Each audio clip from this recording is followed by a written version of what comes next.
পাইনি। সবাই বলে পাইছে, তুমি পাও নাই, কি পাও নাই? কয় আমনেরই তো পাই নাই। সব দেখলাম, সব খাইলাম, সব দেখলাম, কিন্তু আপনারা তো দেখলাম না।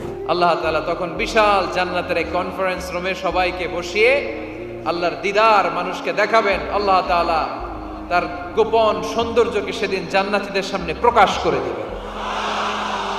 আল্লাহর হাবিব বসবেন ওই কনফারেন্স রুমে সবার সামনে। আল্লাহর হাবিবের পেছনে বসবে অন্যান্য নবীরা।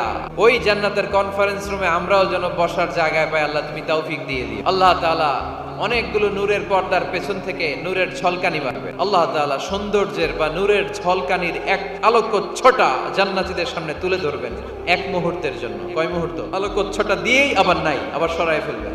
ওই এক মুহূর্ত দেখে জান্নাতীরা পাগল হয়ে যাবে।